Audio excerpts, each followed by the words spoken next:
കർഷകർക്കെതിരായ കള്ളക്കേസുമായി UP. സർക്കാർ. നോയിഡയിൽ പ്രതിഷേധിച്ച കർഷകർക്കെതിരെയാണ് പോലീസ് കള്ളക്കേസ് ചുമത്തിയത്. ജയിലിലുള്ള കർഷകർക്ക് നേരെ വധശ്രമത്തിന് കേസെടുത്തു.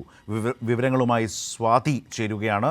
സ്വാതി, യു.പി. പോലീസിൻ്റെതാണോ ഈ കർഷക ദ്രോഹ നടപടികൾ? ക്രിമിനൽ കേസുകളെടുത്ത് അവരെ ബുദ്ധിമുട്ടിക്കുക, കള്ളക്കേസുകൾ എടുക്കുക എന്നുള്ള പ്രധാനപ്പെട്ട ആരോപണമാണോ യു.പി. പോലീസിനെതിരെ ഉയരുന്നത്?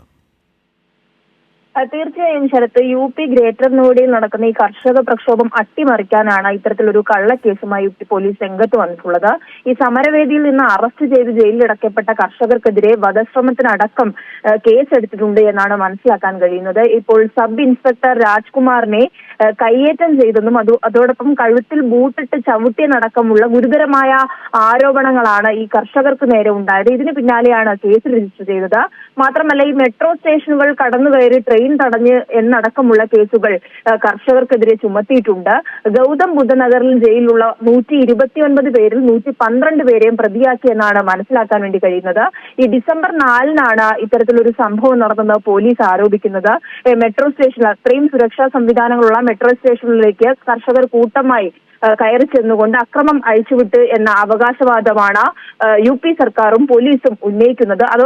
എന്നാൽ ഈ കർഷകർ ആവശ്യപ്പെടുന്നതും കർഷക നേതാക്കൾ ആവശ്യപ്പെടുന്നതും ഇത് സംബന്ധിച്ച തെളിവുകൾ പുറത്തുവിടാൻ തയ്യാറാണോ എന്നുള്ളത് അഖിലേന്ത്യാ കിസാൻ സഭ ഉൾപ്പെടെ ആവശ്യപ്പെട്ടിട്ടുണ്ട്. അല്ലാത്ത പക്ഷം ഈ കള്ളക്കേസിന് പിന്നിലുള്ള ഈ പോലീസ് കമ്മീഷണർ അടക്കമുള്ളവർക്കെതിരെ നടപടിയെടുക്കണം എന്നുള്ള ആവശ്യം കൂടി ഇപ്പോൾ കർഷക സംഘടനകൾ മുന്നോട്ട് വെക്കുന്നുണ്ട്.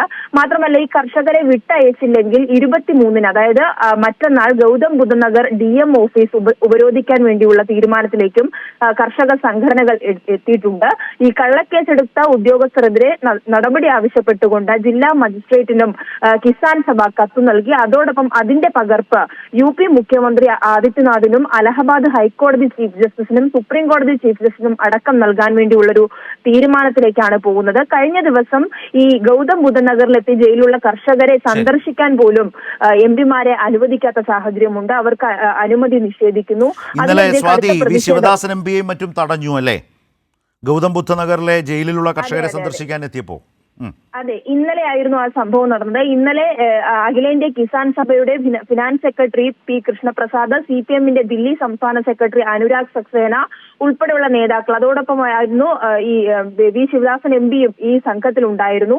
ഈ കർഷകരെ കാണാൻ വേണ്ടിയാണ് അവിടെ എത്തിയത്. എന്നാൽ അനുവദിക്കില്ല എന്ന ഒരു കട്ടായമാണ് പോലീസിന്റെ ഭാഗത്തു നിന്നുണ്ടായത്. അതിനെതിരെ ശക്തമായ പ്രതിഷേധം ഈ സംഘം രേഖപ്പെടുത്തുകയും ചെയ്തിരുന്നു. എന്തായാലും കർഷകർക്കെതിരെയുള്ള ഇത്തരത്തിലുള്ള കള്ളക്കേസുകൾ ചുമത്തുന്നത് ജനാധിപത്യ വിരുദ്ധമാണെന്ന ഈ സംഘം ഇന്നലെ വി ശിവദാസൻ എംപി ഉൾപ്പെടെയുള്ളവർ ചൂണ്ടിക്കാണിക്കുന്ന പശ്ചാത്തലത്തിലാണ് വീണ്ടും ഇത്തരത്തിൽ വധശ്രമത്തിനുള്ള കേസടക്കം കർഷകർക്ക് നേരെ എടുക്കുന്നൊരു നടപടിയിലേക്ക് യു.പി. സർക്കാർ പോകുന്നത്. ശരത്, സ്വാതിയാണ് ദില്ലിയിൽ നിന്ന് വിശദാംശങ്ങൾ ഇപ്പോൾ നൽകിയത്.